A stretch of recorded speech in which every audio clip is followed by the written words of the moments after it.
Hello friends, मैं भी प्रशांत था। तो कैसे हैं आप सभी? आशा करता हूँ आप अच्छे होंगे, स्वस्थ होंगे। तो आइए, जो हमारा टॉपिक है अभी, गोदावरी नदी। ठीक, तो आज हम इसके बारे में अच्छे अच्छे क्वेश्चंस करेंगे भी। तो देखिए, जो गोदावरी नदी है, गोदावरी नदी शब्द की उत्पत्ति कैसे हुई? तो देखिएगा, गोदावरी गोदावरी शब्द शब्द की की उत्पत्ति उत्पत्ति तेलुगु तेलुगु भाषा भाषा के के शब्द शब्द गोद गोद से हुई है हुई है। तो देखिएगा भाई, जो गोदावरी शब्द की उत्पत्ति हुई है दोस्तों, वो कहां से हुई है, किस प्रकार से हुई है भाई? तो देखिए, गोदावरी शब्द की उत्पत्ति तेलुगु भाषा के शब्द गोद से हुई है, जिसका अर्थ क्या है? मर्यादा। जिसका अर्थ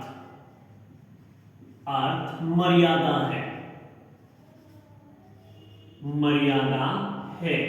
ठीक है। तो देखिए दोस्तों, जो इसका अर्थ है भी, वो क्या है? मर्यादा। क्लियर हुआ भी? जिसका अर्थ मर्यादा है।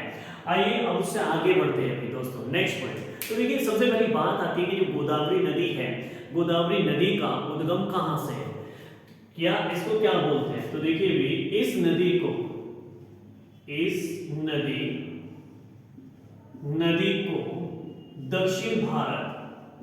दक्षिण भारत की नदी, दक्षिण भारत की गंगा नदी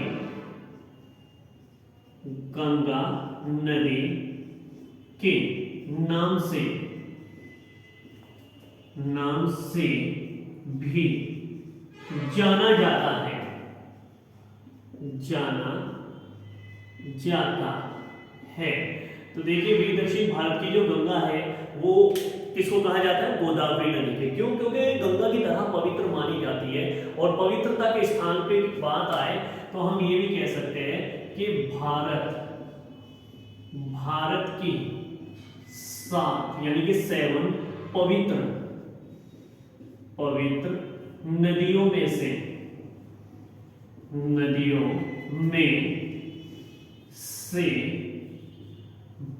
मुख्य पवित्र नदी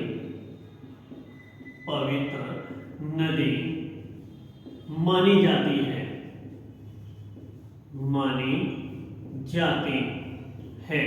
तो देखिए भी, जो हमारा भारत है, भारत की जो 7 नदियां हैं पवित्र, वैसे तो आपकी 10 नदियां हैं टोटल जो पवित्र मानी जाती है, लेकिन उनमें से भी जो 7 है वो मुख्य मानी जाती है। तो उनमें से, उन 7 में से एक मुख्य नदी मानी जाती है। तो जो आपकी गंगा नदी है, वो सबसे पवित्र मानी जाती है हिंदू धर्म में, लेकिन गंगा नदी के बाद में जो स्थान आता है वो गोदावरी नदी का आता है। तो देखिए दोस्तों, इसको दक्षिण भारत की गंगा नदी के नाम से जानते हैं, और जो सबसे लंबी नदी है, ठीक है, तो हम ये भी कह सकते हैं दक्षिण भारत की यह नदी सबसे लंबी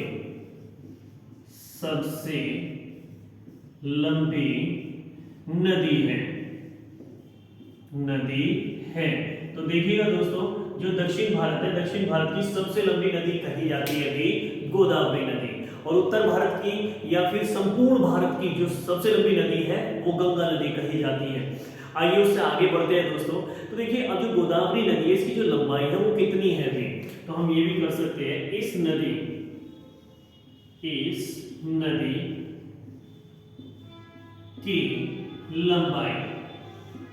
की लंबाई, तो देखिएगा, इसकी जो लंबाई है 1465 किलोमीटर है।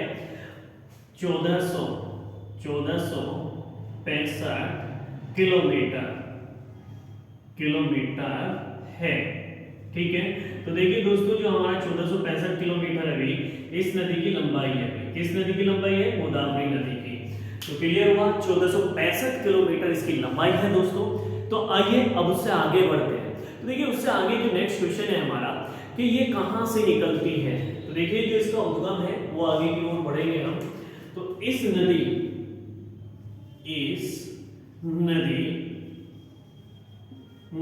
का उद्गम महाराष्ट्र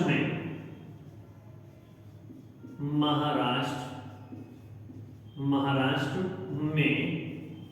तो अब देखिए इस नदी का जो उद्गम है दोस्तों वो महाराष्ट्र में है, और महाराष्ट्र में त्र्यंबकेश्वर से ये निकलती है। महाराष्ट्र में त्र्यंबकेश्वर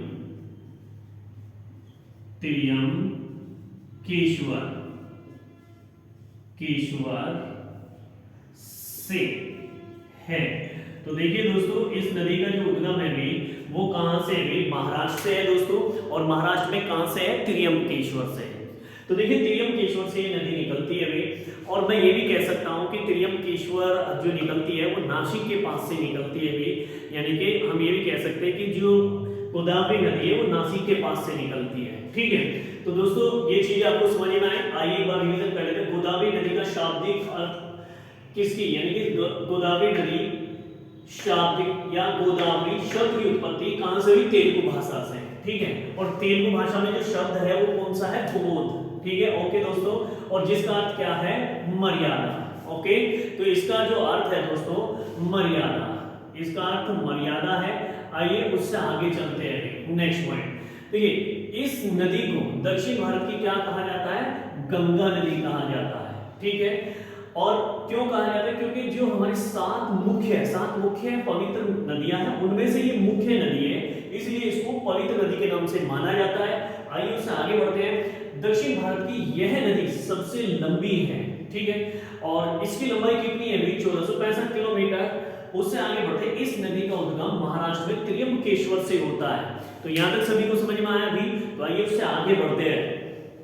हाँ, नेक्स्ट पॉइंट।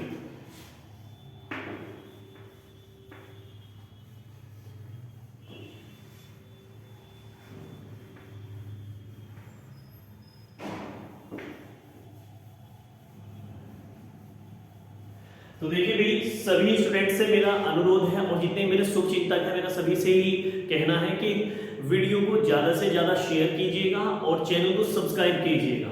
ठीक है, आइए उससे आगे बढ़ते हैं दोस्तों। तो देखिए अब जो आपका भारत की दूसरा सबसे बड़ा जो डेल्टा बनाती है वो ये बनाती है। ठीक है, तो देखिए हम ये भी कह सकते हैं भारत का दूसरा सबसे बड़ा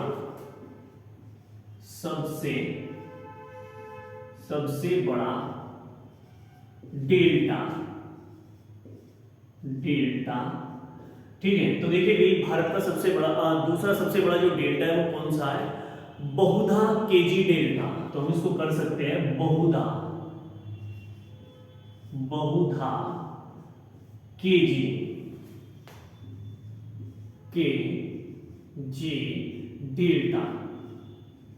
डेल्टा है। तो देखिए दोस्तों जो भारत का दूसरा सबसे बड़ा डेल्टा है भी, मैंने आपको बताया बहुधा केजी डेल्टा है। ठीक है, जो कृष्णा नदी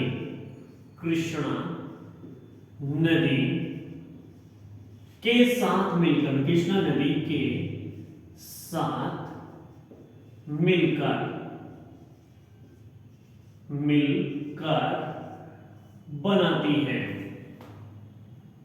बनाती है।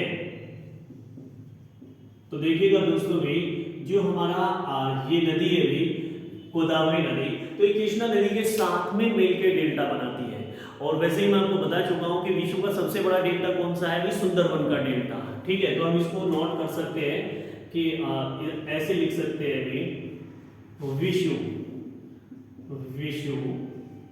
विश्व का सबसे बड़ा डेल्टा वो कौन सा है दोस्तों? Delta Sundarban one delta. तो देखिएगा भाई ये सुंदरबन डेल्टा है और ये कहाँ पे बनता है, ये भारत में ही बनता है। ठीक है, तो हम इसको कर सकते हैं कि जो सुंदरबन डेल्टा बनता है वो भारत में बनता है, ये सबसे बड़ा है और ये दूसरा सबसे बड़ा है। क्लियर है आपको समझ में? तो आइए हम उससे आगे बढ़ते हैं। तो दोस्तों जो गोदावरी नदी है, गोदावरी नदी की जो मुख्य धाराएं हैं वो कितनी है, वो 7 धाराएं हैं। तो देखिएगा गोदावरी, गोदावरी नदी की मुख्य धाराएं कितनी है भी, 7 है, यानी कि 7। ठीक है, धाराएं कितनी है, 7 है। आइए उससे आगे बढ़ते हैं भी दोस्तों। देखिए ये तो आपने उतार लिया होगा, नोट कर लिया होगा नोटबुक में, तो इसको रफ करते हैं यहाँ से। तो देखिए अब इसकी मुख्य धाराएं 7 है, तो उन 7 धाराओं को देखते हैं दोस्तों, वो कौन कौन सी धाराएं हैं। ठीक है, तो देखिए सबसे पहली बात जो इसकी धारा है गोतमी, नंबर 1 में जो आएगी भी गोतमी, ये इसकी मुख्य धारा है। उसके बाद में नंबर 2 आते हैं, यानी कि 2 नंबर। दूसरी मुख्य धारा कौन सी है दोस्तों? तो देखिए दूसरी जो मुख्य धारा है भी इसकी वो वरिष्ठा है, फिर कौशिकी है, वरिष्ठा, फिर उसके बाद में तीसरी जो मुख्य धारा है वो है कौशिकी। क्लियर हुआ दोस्तों? तो जो इसकी तीसरी मुख्य धारा है वो कौशिकी है। आइए उससे आगे बढ़ते हैं। कौशिकी से आगे जो चौथी मुख्य धारा आती है आयेत्री, चौथी हुई हमारा आये। तो अब देखिए मैं आपको एक और बात बता दूं कि जो इसकी आत्रेयी मुख्य धारा है वो काफी इफेक्टिव है भाई, आत्रेयी। ठीक है, आत्रेयी ये हो गया। अब उसके बाद में आती है 5वीं। तो देखिए जो इसकी 5वीं मुख्य धारा है वृद्ध गौतमी जी। तो 5वीं है वृद्ध गौतमी। तो देखिए ये 2 बार आ चुका है, एक तो है गौतमी नदी और एक है वृद्ध गौतमी। ये दोनों अलग अलग है, गौतमी धारा अलग है और वृद्ध गौतमी अलग है, क्योंकि ये सबसे पहली धारा, इससे पहली धारा वृद्ध गौतमी है, तो इसलिए इसको वृद्ध गौतमी के नाम से जाना जाता है, जो इससे पहली है। उससे आगे चलते हैं दोस्तों, उससे आगे नेक्स्ट है तुल्या, और उससे आगे आएगा भारद्वाजी, फिर आया हमारा तुल्या, और फिर है नेक्स्ट 7वीं भारद्वाजी। तो देखिए ये इसकी कितनी धारा है दोस्तों, ये 7 धाराएं हैं। Number 1 Gautami, number 2 Varishtha, number 3 Kaushiki, और नंबर 4 आत्रेयी, नंबर 5 वृद्ध गौतमी, और नंबर 6 तुल्या, और नंबर 7 भारद्वाजी। तो इसकी मुख्य 7 धाराएं हैं किसकी, गोदावरी नदी की। तो दोस्तों यहां तक समझ में आया? तो आइए उससे आगे बढ़ते हैं नेक्स्ट क्वेश्चन की ओर। तो आइए उससे आगे चलते हैं भी।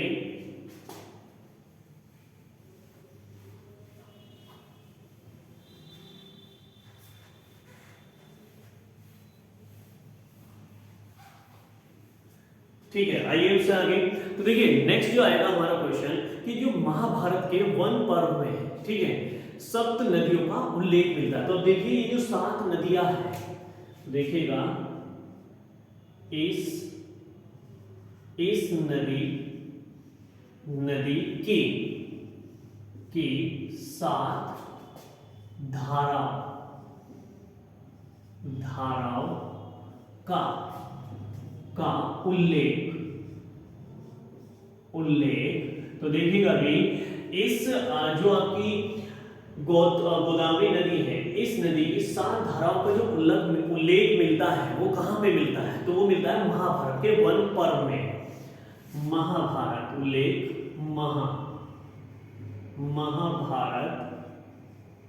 महाभारत के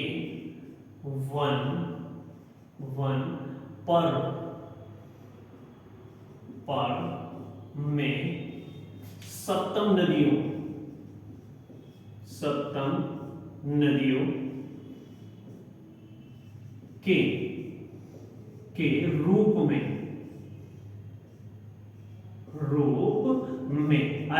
स्टूडेंट्स के समझ में कि जो 7 नदियां हैं, 7 नदियों का 7 नदियों के रूप में उल्लेख मिलता है। किसमें मिलता है? महाभारत के वन पर्व में। क्लियर? आइए उससे आगे बढ़ते हैं। तो देखिए जो हमारी गोदावरी नदी है ये कहां कहां से निकल के जाती है और किस प्रकार से चलती है, तो इसको देखते हैं। तो देखिएगा यह नदी, यह नदी, तो देखिए किस प्रकार से कहां कहां जाएगी भी, कौन कौन से राज्य से होकर गुजरेगी। तो देखिए पहला हुआ महाराष्ट्र, तो देखिए उससे आगे जो चलेगी ये महाराष्ट्र, महाराष्ट्र, फिर उससे आगे आएगा आपका छत्तीसगढ़, छत्तीसगढ़, ठीक है दोस्तों। उससे आगे हमारा छत्तीसगढ़ आया, फिर उससे आगे छत्तीसगढ़ से आगे जो हम बढ़ेंगे तो छत्तीसगढ़ से आगे आएगा हमारा तेलंगाना, या फिर हम कह सकते हैं आंध्र प्रदेश, फिर आएगा तेलंगाना, तेलंगाना, और फिर आया हमारा आंध्र प्रदेश, आंध्र प्रदेश, ठीक है। तो देखिए आंध्र प्रदेश इन राज्यों से होती हुई ये गुजरती है अभी, और निकलकर कहां पे जाएगी? बंगाल की खाड़ी में। आंध्र प्रदेश से होकर होकर बंगाल, बंगाल की खाड़ी में गिर जाती है, गिर जाती है। तो दोस्तों आप सभी को समझ में आया कि ये कहां गिर जाएगी भाई? बंगाल की खाड़ी में गिर जाती है और इसका वहां पे अंत हो जाता है बंगाल की खाड़ी में। तो आइए अब उससे आगे चलते हैं भाई। तो देखिए जो नासिक है, नासिक कहां पे बसा है? तो देखिएगा महाराष्ट्र, महाराष्ट्र, महाराष्ट्र का चर्चित शहर, शहर महाराष्ट्र नासिक, नासिक, गोदावरी नदी, गोदावरी नदी, नदी के किनारे बसा है, के किनारे बसा है, बसा है। क्लियर हुआ भी? तो देखिए ये जो बसा है कहां पे बसा है भी? गोदावरी नदी के किनारे कौन सा शहर बसा है भी? नासिक, ये चर्चित शहर है भी। तो हम नासिक में ये भी कह सकते हैं कि भारत का सबसे ज्यादा जो प्याज उत्पादन होता है भी वो नासिक से ही होता है। क्लियर? आइए अब उससे आगे नेक्स्ट आते हैं। तो देखिए इसको प्रायद्वीपीय भारत की सबसे लंबी नदी भी कह सकते हैं। तो देखिएगा भाई इस नदी को प्रायद्वीपीय भारत की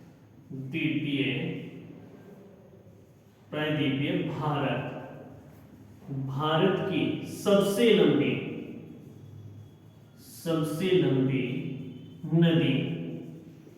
नदी भी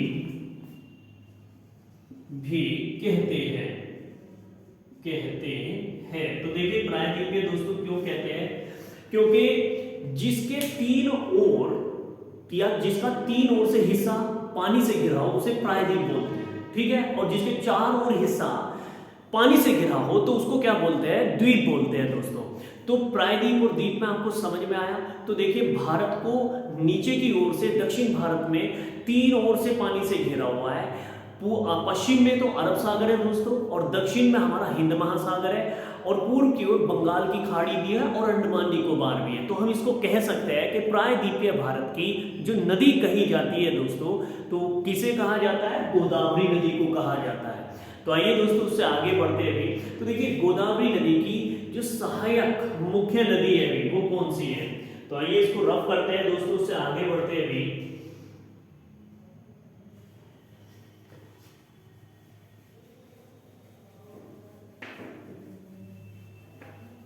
दोस्तों मुझे बताएंगे कमेंट्स में आपको हमारा जो वीडियो है वो किस प्रकार की लग रही है, और कुछ यदि कोई भी किसी प्रकार का बदलाव करना तो मुझसे बता सकते हैं।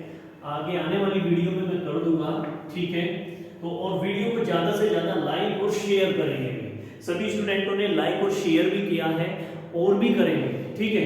तो देखिए उससे आगे बढ़ेंगे और चैनल को 100% क्या करेंगे, सब्सक्राइब करेंगे। तो आइए उससे आगे बढ़ते हैं। नेक्स्ट पॉइंट, तो देखिए जो गोदावरी नदी है, गोदावरी नदी की या इस नदी की मुख्य सहायक नदी,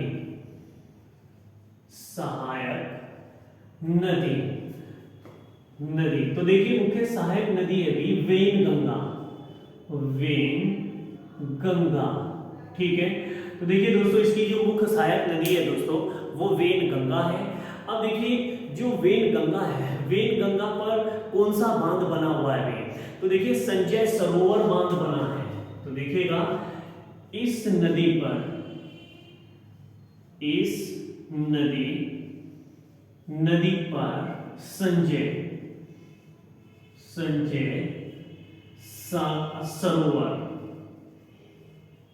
सरोवर बांध बना है। तो देखिए दोस्तों इस नदी पे कौन सा बांध बना हुआ है भाई, संजय सरोवर बांध बना हुआ है। तो अब देखिए जो संजय सरोवर बांध है ये दोस्तों कहाँ पे है, तो देखिएगा ये जो बांध है, ये जो बांध बना है संजय सरोवर बांध, ये मध्य प्रदेश में है, मध्य प्रदेश। ठीक है दोस्तों, तो देखिए संजय सरोवर बांध मध्य प्रदेश में है। उससे आगे बढ़ते हैं अभी, तो देखिए जो वैनगंगा है दोस्तों ये कहां से निकलती है अभी, तो जो वैनगंगा है ये निकलती है आपका सिवानी जिले से। किस जिले से भी, या सिवनी जिले से भी कह सकते हैं अभी। तो देखिएगा वैनगंगा,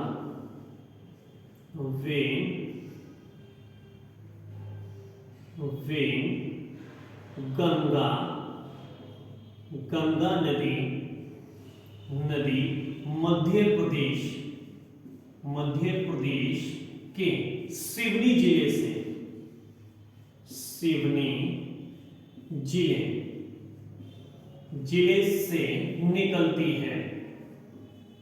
निकलती है। ठीक है दोस्तों, तो किस जिले से निकलती है भी, सिवनी जिले से निकलती है। और कहां पे ये, मध्य प्रदेश में है ये जिला। ठीक है, वैनगंगा। तो वैनगंगा गोदावरी नदी की मुख्य सहायक नदियों में आती है और जिसपे बांध कौन सा बना है भी, संजय सरोवर बांध। इस बात को ध्यान रखेंगे हम सभी। ठीक है, तो दोस्तों जो हमारे अच्छे क्वेश्चंस थे वो मैंने आप सभी को बताया। ये सभी जो क्वेश्चंस है वो एग्जाम में आते हैं भी, तो वीडियो को अधिक से अधिक शेयर करेंगे और चैनल को सब्सक्राइब करेंगे और लाइक भी करेंगे और कमेंट्स बॉक्स में लिखेंगे हमारा जो वीडियो है या लेक्चर है आपको किस प्रकार का लगा। तो दोस्तों इसी के साथ मैं आप सभी से अलविदा लेता हूं। जय हिंद, जय भारत। अच्छे रहिए, स्वस्थ रहिए।